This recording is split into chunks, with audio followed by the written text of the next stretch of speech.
Hi guys, Ashley here, also known as the Age I'm back today with another video. Unfortunately, it is not about Gossip Girl. Decided to do something a little bit different.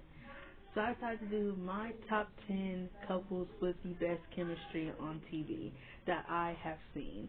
No, there is no honorable mentions. I wanted to do that, but I didn't want to make the video too long. So maybe I'll do like top 10 couples who had chemistry.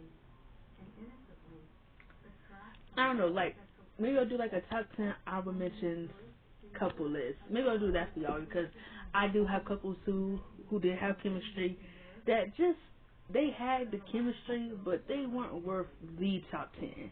To me, this is the top 10 list. And I'm going to tell y'all right now, there are some couples that y'all feel like that deserve to be on this list. To me, it's my list. Be offended, don't be offended.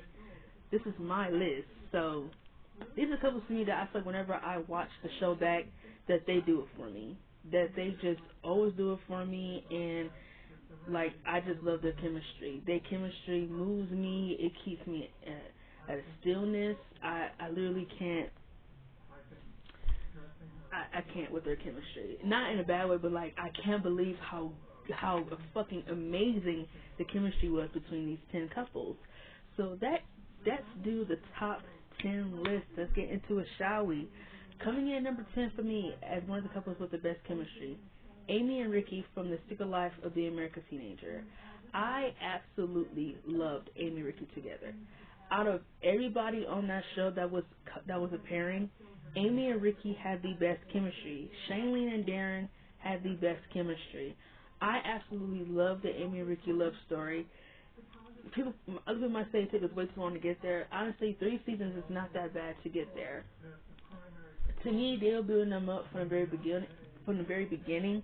And season 1, it just took time. And season 3 was the best time to put them together because I was over Amy and Ben. They had no chemistry. I was so over Ricky and Adrian. I was so over that relationship. It was just the same thing back and forth, cheating. No one could ever admit that they're wrong. It was just a toxic cycle with him and Adrian. Seriously, it was just a toxic cycle. I feel like Amy and Ricky had the best chemistry. I love their moments together. I would say my favorite moment with them is when in season 3, it's an episode called Up All Night, and it's when Ricky is asking her like, are you sure how you feel about me is real, or is it just because Ben is with Adrian and you looking for a rebound? And when she was like, this summer is about us, to see if we could actually be a family, see if we could actually be a couple. And she said she wants to be a teacher and that she believes in herself and she knows that she wants people to make a difference in her life, and she knows that one day she could be a good wife to him.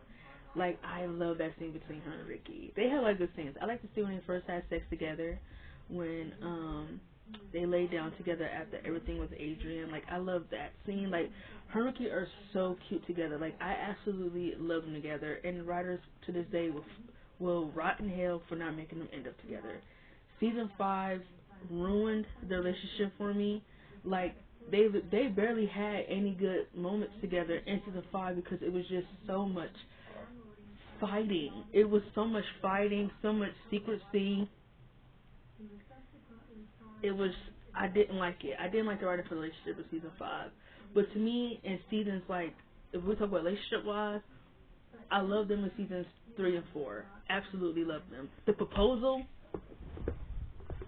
one of the most romantic speeches ever. I absolutely love the proposal. It tugs my heartstrings every time. I tear up every single time Ricky does the wedding proposal because it was so well deserved. Who would have known that wedding proposal would have prevented them from actually getting married? You would think you finally build this up, you give the audience what they want, who ships Raimi, and you ruin it in season 5. Irritated. Let's move on to the other couple. Coming in number 9 is Maya and Zig.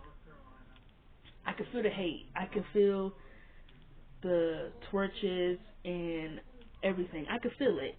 Me personally, I do feel like Maya and Zig had amazing chemistry, but to me, their relationship just didn't do it for me.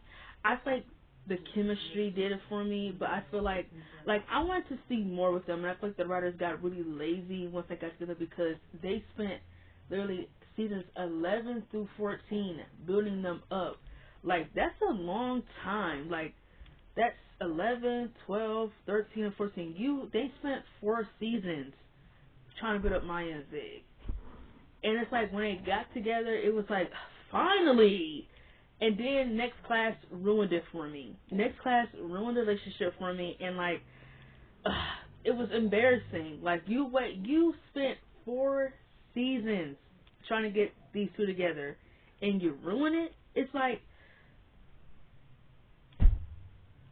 why? Why did they do that? But I always feel like they had chemistry. The chemistry never went away. Even in Next Class, it was still there. I just feel like their relationship was poorly written. Very poorly written. But to me, they did have great chemistry. But I feel like out of everybody else on this list, it was hard because I really did like them. I would say, like, out of all the Galactic couples, they're definitely one that I did like. But they spent more time apart than they were together. Like, they spent a lot of time apart than they were together. A lot of time apart. Which was part of the build-up. I get it. But it's like, damn. It's like, you spent 4 seasons getting them together, and then you ruin it. But like I said, compared to all the other couples on this list, they have chemistry. But the other couples on this list, I feel like they just do it for me more. So, coming number 8 is Ryan and Marissa from the OC. I absolutely love Ryan and Marissa. I love them. I feel like with their relationship, the 2 biggest things with me that irritated me was that it was always a stupid love triangle every single time in a relationship. It was, I'm not going to count the Luke thing because her and Ryan weren't together, but she was with Luke. So, I mean, like, that was an unnecessary love triangle. What else was an unnecessary love triangle? The whole thing with Alex in season 2, that was unnecessary. Like, they tried to make that into a love triangle that lasted, like, literally an episode. But, like, Alex was, like, so jealous of Ryan. Like, that was so stupid. The whole situation with Lindsay. Oh, my Jesus Christ. And then, Oliver. How can I forget that? The whole situation with Oliver, which was just, like, I don't want to call Marissa stupid because I understand, like, that was her friend. And she believed him. But I feel like they made Marissa a little bit too naive sometimes. Like, she couldn't see that Oliver was, like, obsessed, fucking love. He was obsessed with her. Literally, he was all up on Marissa like a fucking puppy. Like, he literally would not let Marissa breathe. Like, that's why it was crazy to me that she just couldn't tell that he was, like, crushing out because, like, this guy is all up on her ass. Like, he would not let her breathe. Literally. I can't remember a time that Marissa, in the second half of season 1, that Marissa was by herself and Oliver wasn't there. To the point where he's begging her to stay at his hotel room. Like, it was surprising to me that Marissa couldn't tell that he was obsessed because he literally was suffocating the fuck out of her. Like, it was like really unsettling how much he was suffocating her, and yet she couldn't see it. Like, they made her a little bit too naive in that situation, in my opinion. But the whole Oliver situation, and then the Johnny thing, that makes me roll my eyes every time. The whole Johnny thing was unnecessary as hell. When I say unnecessary. Season 3 is the Room of the OC for me. I feel like that season was really the nail in the coffin for the entire show. To the point that I don't remember a single thing about season 4. And I've only seen that season once. I don't remember a single thing about season 4, and it's not rewatchable. Season 3 is not rewatchable at all. Only seasons 1 and 2 are. But to me, I would say the unnecessary love triangles and, like, sometimes their communication could be off. Like, when one of them is feeling distant, they kind of have a hard time kind of, like, vocalizing how they feel sometimes. And I feel like when you don't vocal how you're feeling, it could turn into unnecessary arguing. And I feel like that's what it was with them sometimes. Not like toxic fighting, but like heavy disagreements because they didn't say something sooner. But outside of that, Ron and Marissa, they did it for me every time. Me personally, they were better than Zeph and Summer. Zeph and Summer were boring after their first 2 seasons. The writers literally did not know what to do with them. Her and Zeph were very immature. Their storylines were never interesting as a couple. Like, they were literally just there. Like, to me, in a relationship, I don't mind y'all being lovey-dovey, but can you give them something? Can you give them an obstacle to overcome? Like, something. Like, I feel like her and Zeph, it was just always goofy storylines. Like, really goofy storylines. And, like, now that I look back at her and Zeph, how they got together is very creepy and weird. Like, it's kind of hard to ship it now, knowing that this dude stalked her. He knew things about her life that she didn't even know that he knew. Like, he talked about in 3rd grade, I knew that you sat there at lunch and you wanted that squirrel. Like, I'm thinking like, yo, what? This dude is telling you right now, in your face, that he knew these things about you in 3rd grade, and yet you're not weirded out about it? Call 911 if that was me. Summer was being way too nice. Stalking and involving yourself in someone's boundaries and not respecting someone's boundaries is now romanticized in these books, in these shows, in these movies. I don't get it. I don't know why a guy involving in your trying to invade your personal space, I don't know why that is seen as romantic. To me, I think it is very weird. I wouldn't want anyone to come up to me and say, hey, I knew in 3rd grade you sat there at the lunch table all alone. I'm thinking like, yo, what? He named a boat after Summer. Let's be honest. Everything about the relationship was hella weird, but yet some of y'all shipping anyway. I'm not gonna say her fake. I thought they were really cute in season 1. They were cute a little bit in season 2. But to me, they barely have any of the moments that Ron and Marissa have, and that's on T. Ron and Marissa had better moments, they had the better chemistry, and they had the better storylines. I feel like I was just always more intrigued by them than Zeph and Summer. Sorry to say, but that's how it is. My favorite Ryan and Marissa moment is in season 1, episode 2, when Hallelujah plays, when he tells her to leave because they can't be together. That is absolutely my favorite moment. And I would say my second favorite moment is when he carried her out of Tijuana after she overdosed on those drugs. It's plenty more of my favorite moments with them, but I feel like those 2 really stick to me whenever I rewatch the show. So yeah. Coming in number 7 is the only adult couple in this ranking, and that is Jax and Tara. I absolutely love Jax and Tara. Team Jara all the way. I absolutely love them. There's some people who think they don't have chemistry. There's some people who think they should have not been together. Me personally, they have the chemistry. I absolutely love them. Give me somebody who had convincing chemistry with Jax or Tara that wasn't Jax or Tara. Give me somebody on that cast. It damn sure wasn't Wendy. It damn sure wasn't the porn star he hooked up with. And it damn sure wasn't the fucking, what is she? What they call them? Escorts. It wasn't the escort girl or the other girl that he hooked up with in season 6 that runs the escort business. He had no chemistry with any of those bitches. He just dicked them down. That's all it was. It was just a one-night stand. Jax only had chemistry with Tara, and that is it. I'm gonna fuck with any of y'all say. Yes, they had some ups and downs relationships. I definitely get it. They definitely have some ups and downs. And I would say in season 6 that it was time for them to literally be apart from each other. I literally wanted them to, like, I know they were going to patch things up, but I feel like it was just time for, like, maybe Tara could take the kids and, like, Jax can do his thing and provide for them. But I don't think in season 6 it was the best time for them to be together. They're distant. They're not really on the same page. Tara is really doing her own thing, trying to get the boys out of there. And, you know, Gemma's going to do what she's going to do to try to prevent it. As always, Gemma is always sticking her nose in someone else's business. Oh, my gosh, she's annoying. Ugh, I cannot stand Gemma. I hate her. She's always sticking her nose in someone else's business. Like, literally. I'm really not mad at how Tara handled things in season 6 because she did what she had to do. Any mother would do what they have to do. She was doing what she had to do to get those boys out of there. She wasn't going to sell out the Sons, but most likely getting her sons out of there, she had to do that. Like, literally. I hated that they made... I don't know why they kept trying to make Jax and Wendy happen. It's never going to happen. Like, to quote the girl off Mean Girls. It was just never going to happen. I don't know why they kept trying to make that happen. It was just never... They have no chemistry. Him and Wendy have the vibe of dishwater. Like, it don't make sense to me. Nothing about that makes sense. Him and Tara have chemistry. I don't care what anyone says. Their scenes always move me. I was always intrigued by their scenes.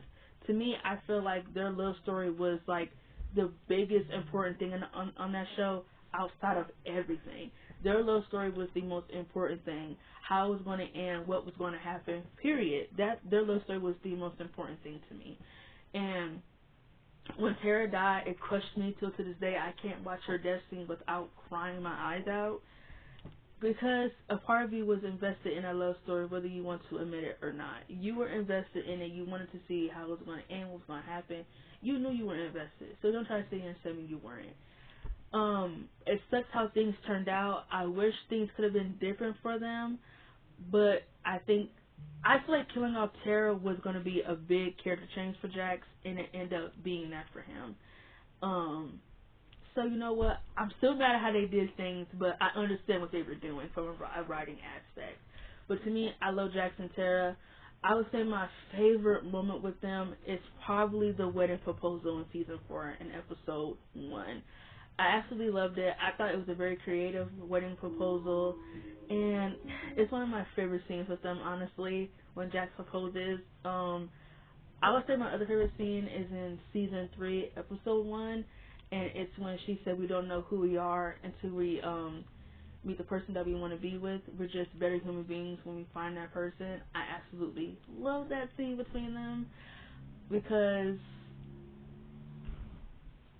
they're just so fucking cute. I love them. I don't care what no one say. They're one of my OTPs. So we were there, and that's what it is. Period. Coming number 6 is Buffy and Angel from Buffy the Vampire Slayer. I love Bango. I am Team Bango all the way. Out of all of Buffy's love interests, Angel is her best one, hands down. I do not get people who ship her and Spike.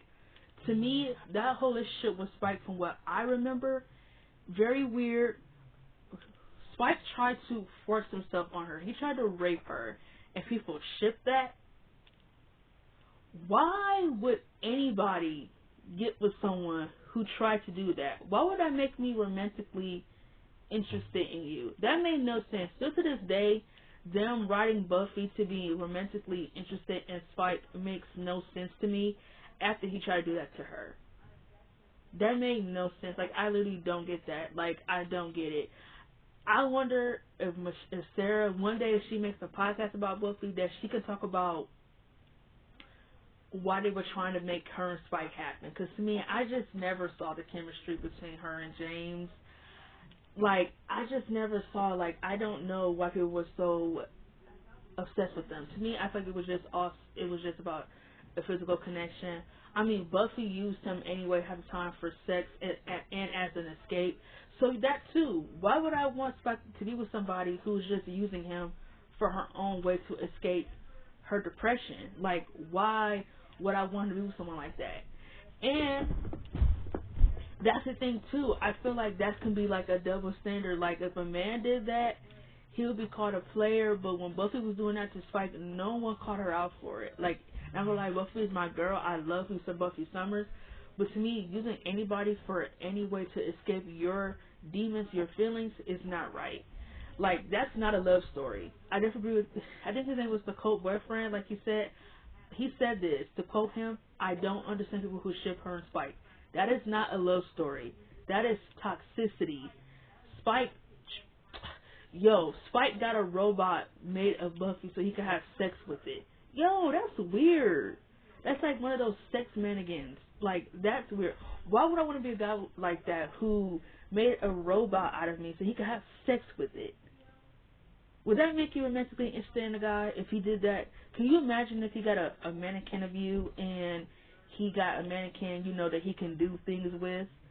Would that make you romantically interested in a guy if he did that? If he told you, like, hey, I made this mannequin of you and I fuck it every night thinking about you? That would make me weird out to the point that I don't want you ever contacting me again. Another thing, 911 right away.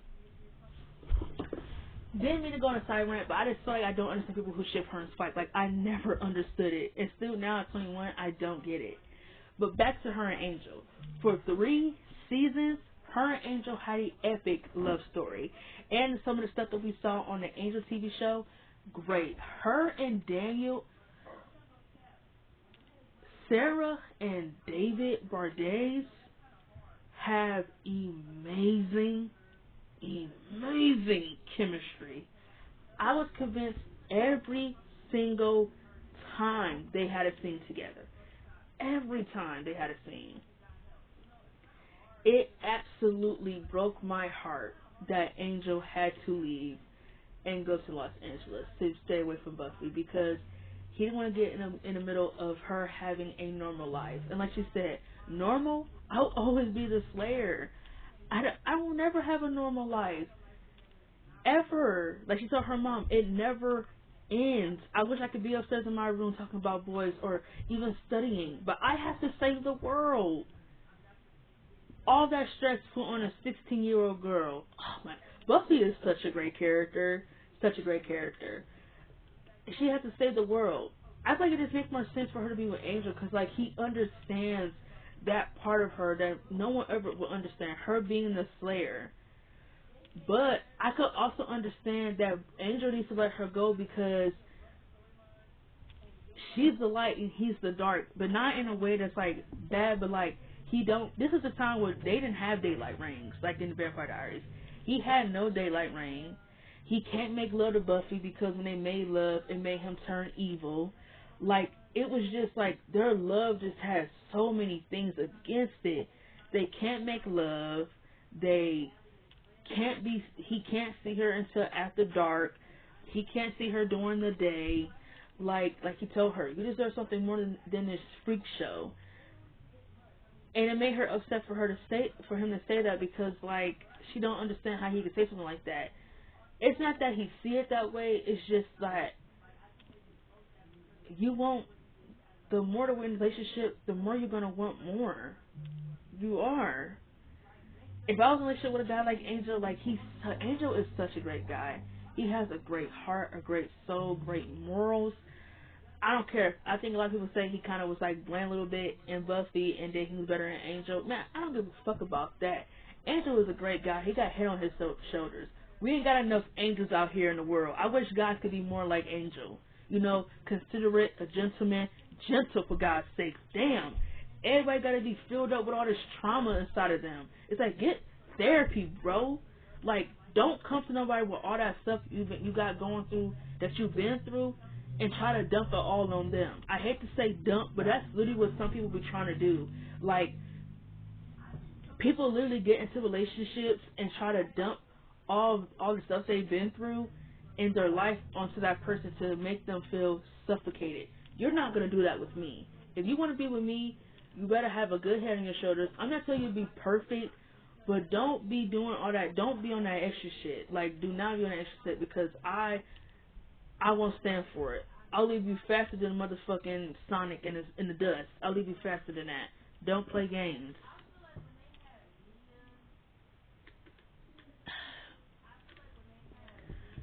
Sorry, needed some water.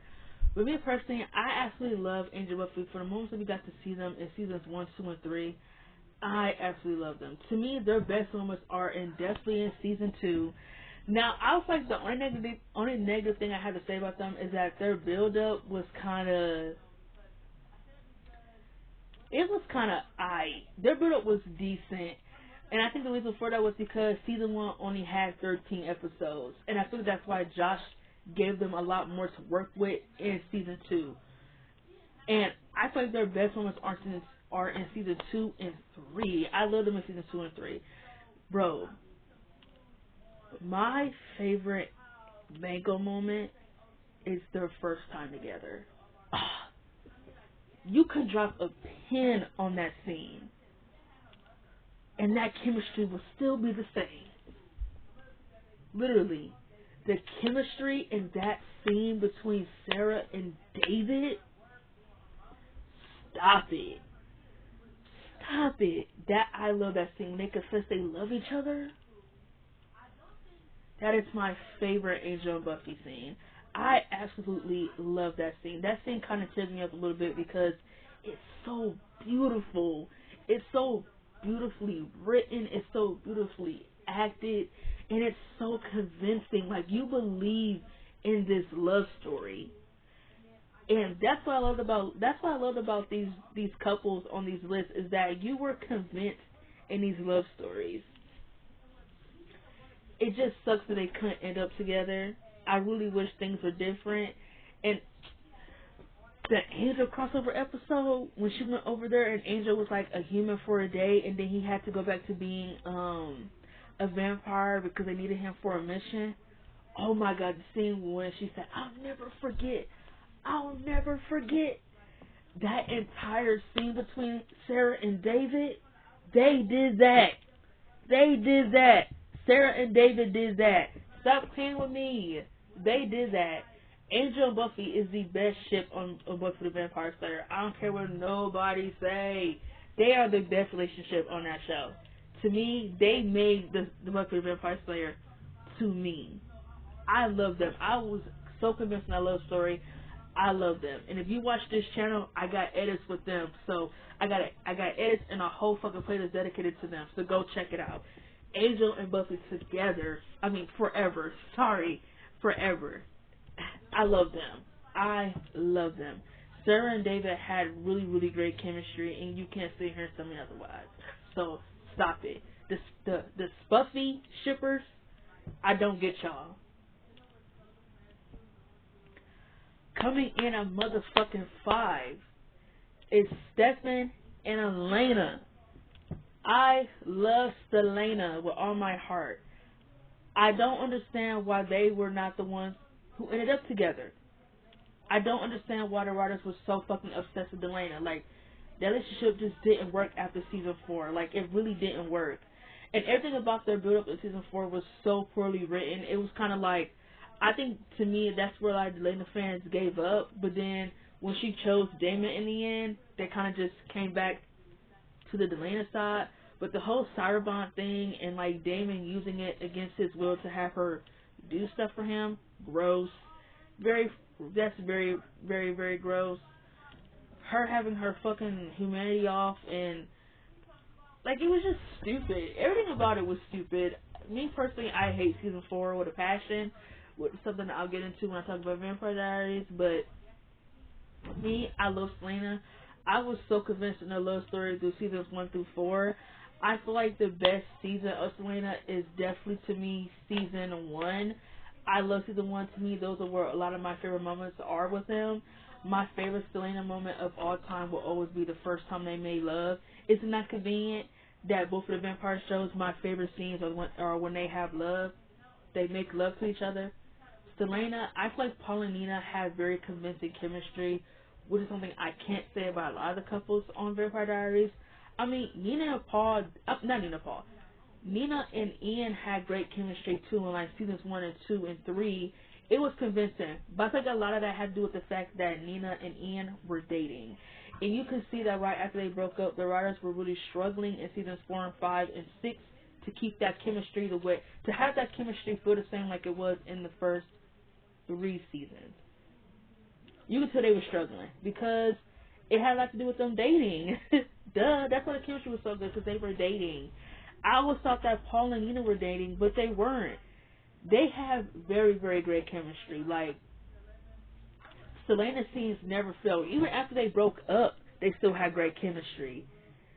They had really great chemistry in season 5, 6. Like, they had very convincing chemistry. I loved their love story. I loved the up and downs they had.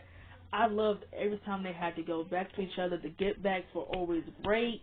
The love triangle was good in the first 3 seasons. season 4. I was over it in the Love Triangle season 4, which is something I'll get into. Me personally, I just always been more of a Selena shipper. To me, I feel like they make the show. They got me into the show, which is what was the point of it. It's them, it's Nina and Selena and Stefan being together. You know, these two people who, you know, they kind of lost and, you know, they kind of looking for something. And, you know, they kind of find each other in the midst of looking for something. And sorry, my nose dirty. To me, that's what Lena should end up with. Stefan is open, he's kind, he's a gentleman, he's emotional, he's trustworthy,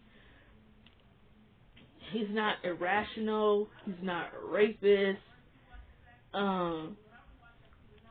He welcomed her friends in with an open heart because he knew that something Lena means that he would have to accept her inner circle.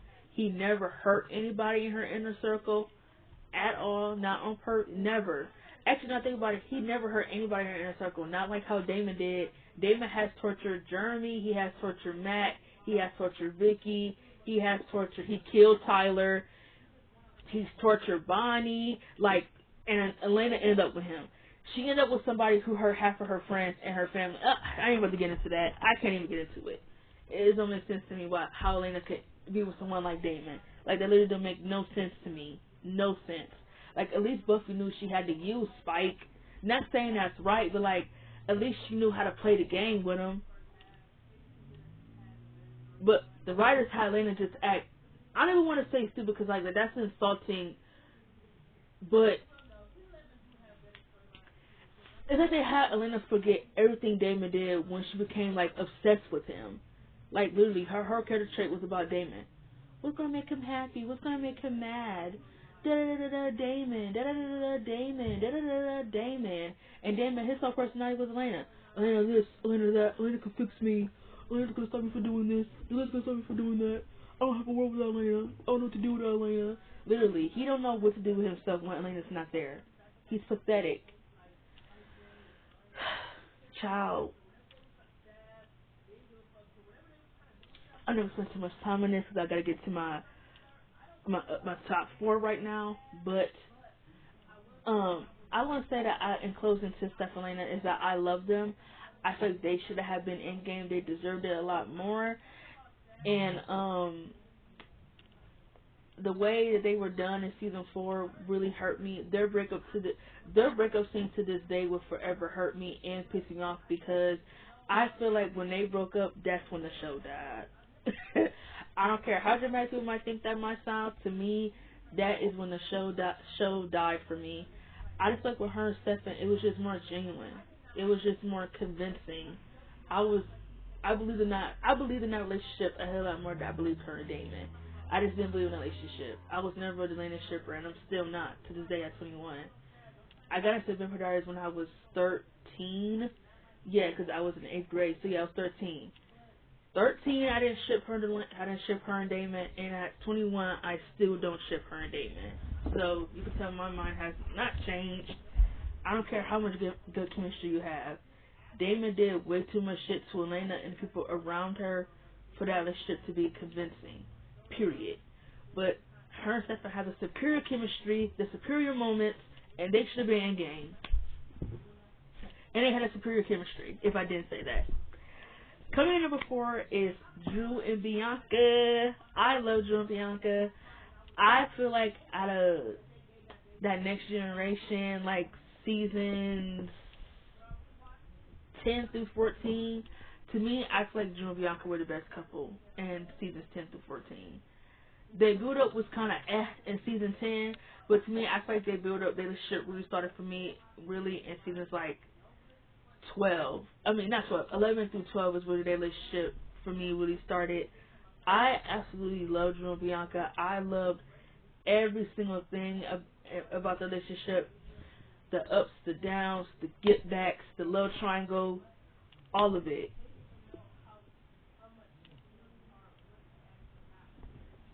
I was into it. I loved it. I feel like they had the writers choosing Eli and Claire to be in game over Drew and Bianca, probably the biggest mistake ever. Still to this day, I feel like that is stupid.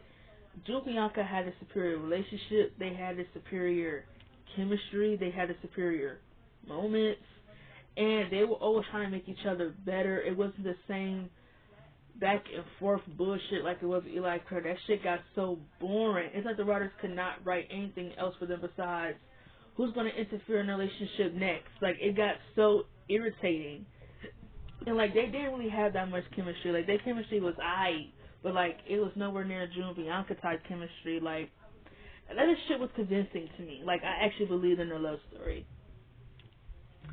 To me, my favorite Drew and Bianca moment would probably have to be when in season 11, I think it was Hollaback Girl Part 2, when he told her that you turning your life around, you getting out of the game. He said you did. He said you taking the fall for all the stuff for Vince. He said you really are. He said you really are a good person. I think that's what he said. I'm just trying to remember the details of it. He said I want to be with you, and she said they can't be together right now. And he said he loves her. Like, that is one of my favorite. That is one of my favorite scenes. Like I said, you could drop a pin in that scene, and it would still be fantastic. Still be. That's one of my favorite scenes with them. The proposal is one of my favorite scenes with them. The scene where she congratulates him for being president, when she puts him into the president election. Like, they made each other better. Like, they pushed each other. When he proposed to her again, and he said, Bianca, the light of my life, marry me again in front of our friends and family. The light of his life, motherfuckers. The light of his life. She was the light of his life. And their breakup hurt me. I don't know what the fuck that came from or where the fuck that came from. Bianca just popping up out of nowhere and giving Drew back the engagement ring will forever hurt my feelings. Like, I literally get mad and I cry at the same time when our breakup comes on, because I just don't understand where it came from, because this whole time they weren't really having much interactions anyway because she was in college. And then the writers have her randomly come here to dump him. The actress had to leave. She had to want out. The writers did something. They had to tell her to leave. Something. But it's like, did you have to break them up to do that? Really? And, like, not only that, you couldn't make her come back.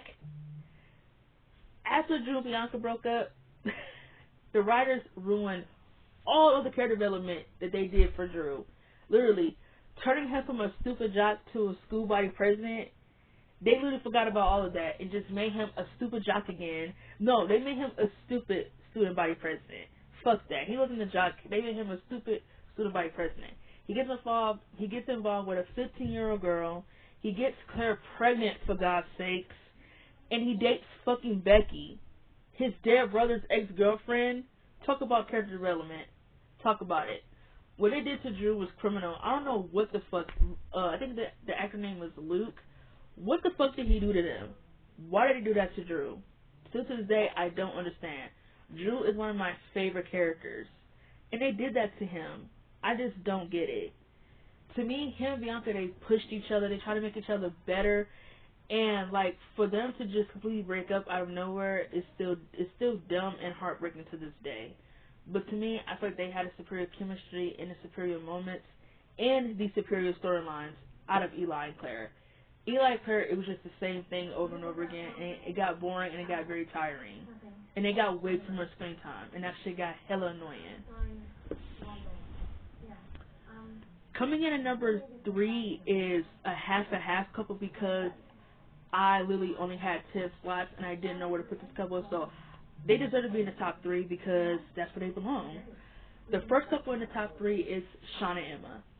Team Spimmer all day, every day, motherfuckers. I am a Shawn and Emma stan to the day I motherfucking die. When I first watched Degrassi, I was obsessed with them. And when I rewatch it all the time, I'm like, my opinion doesn't change. Shawn and Emma are my favorite Degrassi couple of all time. They're my favorite. Their love story, everything, the ups and downs, the get backs, the way they were done, criminal. The fact that Shawn just went to the army and he was never heard from again, and that he never ever came back for his girl Emma. Y'all couldn't offer Daniel Clark nothing. Y'all had to put Emma with Spinner. That made no sense. Still to this day, that makes no fucking sense. Them marrying each other is like stupid. Like, what a terrible way to send off those main cast members. Did they have to get married to send them off? Like, you couldn't have a better happy ending? Really? And then, like, in those Degrassi deleted episodes, you do things like, there was one about Emma in a fantasy, I think, and her and Sean actually did get married and have kids. Like, what's that about? What's that about? I think a happy ending you could have wrote for Emma is her going to meet Sean and her starting her life with him. Her getting her man back. Like, the fact that it just, like, made Emma just say, like, oh, forget about Sean, he's not here. It's like, yo, what? When Daniel Clark and, what's her name? Miranda both said that's their favorite ship, that Sean and Emma is both their favorite ship. Like, he said it once and he'll say it again every motherfucking time. Like you said, Emma's best relationship is with Sean. I just feel like Sean was just the best thing. It was just the best relationship for Emma and Sean. Like you said, the Ellie thing, it was good for what it was. But him and Emma, that's in game. I was convinced of that love story. Miranda and Daniel, for them to be that young and to have that chemistry, talk about convincing. I see other actors struggle to have the chemistry that Daniel and Miranda had. Okay? Alright. My favorite Sean and Emma scene has to be, oh my god, there's so many. There's so many. You know what? I got it. My favorite Shauna and Emma scene is from season 6,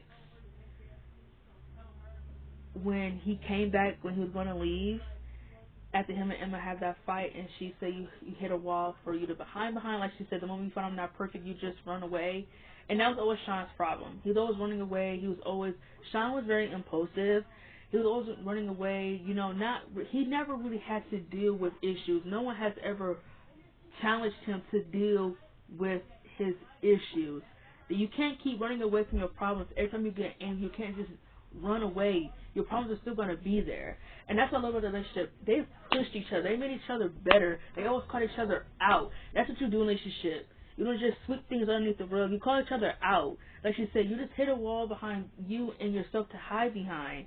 And you know what? That doesn't make you a grown man. That makes you a little boy. That every time you can't get your way, you have to run away or you have to get angry. Like, Sean was very impulsive. And sometimes when things didn't go his way, he would pout and he would get angry. And you know, that was just very immature. He was growing from that. And he got so mad about the whole Jay thing, which I understand because Jay was his best friend. And, like, he didn't even care about Emma sucking his dick. Like, that's disgusting. Like, to me, you're no friend. To me, you're cut off. Like, he really should beat the fuck out of Jay. Like, I'm dead ass. Like, he really should beat Jay's ass for that. But he didn't. Drink water. But, yes, that's my favorite scene. Sorry, but I had to give y'all the rundown. But my favorite scene is when he told Emma that when he was in with Sega, I'm not going to go down every nick and cranny, but he said when he was in with Sega, he didn't go down there for to open up a garage. Like I said, I can't remember everything. Y'all know the scene I'm talking about. It's Incident 6. If you're a Swimmer fan, you know what I'm talking about. But he said when he came back from with Sega, not when he was in with Sega, when he came back from Sega, he said it wasn't to come back to school, it wasn't to open up a car garage. He came back for Emma. He came back to make things right. I was like, fight for your girl, fight for your woman, fight for your woman. They could make Emma do the same thing at the end of her season, go to Sean and fight for him. They could have her do that. Just make her be like, oh yeah, I dated him, it's over, and have her be with Spinner. That makes no sense. But when he said, don't give up on me, I want you to call me out on my crap. Like she said, I need you to save yourself from yourself sometimes. I can't always be there for you and hold your hand. You have to learn how to mature, and handle problems. He said he'll get his own job. He gonna make his own money, find his own place to stay, and he gonna try to get his high school diploma. And she said, "What about us?" He kissed her and they looked at each other and he said, "I want to get to know you again, M." My heart. You cannot tell me that is not one of their best scenes together. Daniel and Miranda did that. They did that. They did that. They did that. They did that. Him and Ellie can never do that. Him and Ellie can never do that. Yep, I'm coming for the Shelly fans because y'all really are delusional. Like, I understand, like, if you're not a Spemma shipper, okay, you're more of a Shelly shipper, okay. I can't change your opinion on that. Me, I was just always more into Spemma. To me, that was just a love story. To me, how I feel personally as a person is, I go where the love story is. If it's convincing. If the love story is convincing, that's where I go. Like, him and Ellie, it was cute, but I didn't see that lasting. Because, first of all, there are two people dealing with their trauma, and, they're outsiders, they accept each other for that they're both different. I get that. But to me, I feel like outside of them understanding each other's pain and being there for each other in those dark moments, I don't really feel like him and Ellie would have had lasted that long. I feel like they needed each other at that time, but I didn't see it lasting. So for them breaking up was the best thing, and people who say that it made no sense, they foreshadowed it, honey, in season 4. They foreshadowed it. Oh, and can we forget that Sean stood in a motherfucking bullet for my girl Emma? Like I said, there's so many moments. He stood a motherfucking bullet for her. He saved her. He would have never done that for Ellie. Hate to say that, but I'm just saying, I know what a love story is, and to me, Sean and Emma were the love story. That was just more convincing. You could tell that's what the writers were doing. It just didn't end well because Daniel Clark wanted to go to college, and it was a lot. I just like for them to not ever offer him anything to come back and to finish that love story. I like to me it was just very lazy on the writers' end. So the next couple in this part 3 is Chuck and Blair, known as Chair, literally spelled as Chair, Chair, if I'm not mistaken. I love Chuck and Blair. I'm not going to spend too much time on this because the video is getting extremely long. I love Chuck and Blair. I feel like to me they were the best relationship on Gossip Girl. It's crazy how it went from Dan and Serena to being strictly to Chuck and Blair. Like, you can tell that Chuck and Blair was really the relationship that was going to keep the audience invested, and it did. To me, they had easily the superior chemistry on the show, the best moments, and their back and forth love story was the most engaging thing about that show during seasons 4, 5, and 6, in my opinion. Like, the best thing. The best thing. I loved it. I loved everything with Chuck and Blair. The ups and downs, everything. The downs were a little bit, kind of hard. I definitely get some of the complaints there. I get it. But to me, I will always ship them. I shipped them when I first watched the show, but I was a little young. I didn't see a lot of the toxicity in it. I understand it. But now that I'm older, I see it, and I feel like to me, the writers having them spend all that time apart working on themselves, trying to see what them working on their futures. Blair dating other people outside of Chuck. Chuck being with other women outside of Blair. Like, to me, the writers did so much of keeping them apart to work on themselves and just, have them constantly go back, to just have them break up. Like, that's what frustrates me so much about Delana is that her and Damon broke up one time in Vampire Diaries, and they literally, they would just have, like, Elena, like, obsessed, like, they would have them both just, like, obsessed with each other, like, it's no working on themselves, nothing. Like, at least with Chuck and Blair, they had goals outside of being with each other. They had things they wanted to accomplish. Even with Chuck, he went to therapy and tried to figure out his own issues. Like, to me, I feel like that's what the love story was. And, There's some people who think them getting a happy ending is just foolish and it sends a bad message. I get it, I understand, but to me, I feel like the moments were not meant to be romanticized. Like, when Chuck sold Blair for the hotel, did Blair just forgive him after the episode was done? You know, she wouldn't do what Elena would do. You know, Elena would make excuses for David's behavior and literally lay up with this man in bed. Blair didn't do that. Blair stayed away from him. No matter how times he said sorry, she's not forgiven him yet. No. You need to work for your forgiveness. No. So, to me, if you can have a bad relationship with somebody and y'all can move away from each other and figure out your own issues and then come back and make it work, I couldn't believe that. And there's some relationships like that. You know, it wasn't good the first time. We had to be apart from each other to work on ourselves, mature up, and then come back to each other and realize that there's no more games, no more being immature. It's time to, if we want to make this work, we need to be immature, we need to be all in. And I feel like with Chuck and Blair, it was that for them. They needed time to be apart to realize how much they wanted to be together, and they worked on themselves on the way. They got their own things they wanted, everything. I feel like, to me, I love them, and I would never stop loving them. I understand people who can't accept shipping them, but to me, I feel like if you couldn't ship Delana, then bye. And I think that's why some people might think I'm a hypocrite, because I ship Chuck and Blair and I hate Delana. I really don't care how y'all feel. Y'all might think it's hypocritical because I ship Chuck and Blair. To me,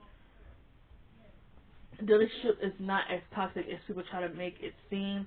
Are there some moments that are like, what the fuck? Yes. But I feel like Damon has done a lot of strength. Damon has done things that are unbelievable, and he was forgiven for it. Like Chuck, at least when Chuck did something, people called him out for it, and at least he apologized. I don't get into all that. Y'all know how I feel. I'm a Chuck and Blair shipper to the end of time. I don't care how anybody feels. You could suck my ass, suck my asshole. I don't care. I'll forever be a Chuck and Blair fan. I don't care.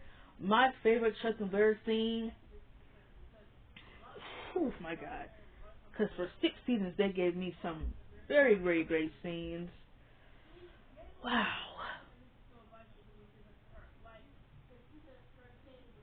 My favorite Chuck and Blair scene probably have to be 3 words, 8 letters, say it, and I'm yours. Probably my favorite scene between them, because the chemistry was just so convincing between Ed and Langston. It was so convincing. I thought that was the only person that Langston Ministry had chemistry with on that show, and Ed only had chemistry with her. To me personally, I just feel like that the chemistry was just so undeniable. Like, I would love to see them in a movie or a TV show together and see what the chemistry would be like after all these years later. I really would, because that chemistry was just so damn convincing and so damn mesmerizing that I literally couldn't turn away. Whenever I put on a Chuck and Blair scene, my eyes are glued to the screen. Like, literally, glued. I love Chuck and Blair, and they're definitely top 3 with Shada Emma. Coming number 2 is Naylee. Do I really need to explain why Naylee is in the top 2? Jeffrey and Bethany had really great chemistry. I love Naylee. To me personally, I love them in high school. High school Naylee is the best Nathan and Haley. Seasons 1 through 4 Naylee is the best Nathan and Haley. Well, we talk about high school, then yes. But I would say outside of high school, seasons 5 and 6 are the best seasons of Naylee. I feel like anything after season 6, they were very boring. The writers did not know what to do with them, and it was just like, they were together, but it was like I didn't care. I didn't really care. That's just kind of how I feel about Naylee after like season 6. But to me, I feel like Stephanie and Bethany always had really great chemistry. Like, I feel like there's really no, like, do I really need to explain any of these on this list? Like, if you know, you know. If you watch One Tree Hill, you know. Naylee gave us some of the best scenes, some of the best moments, and they had really great chemistry. What else can I say?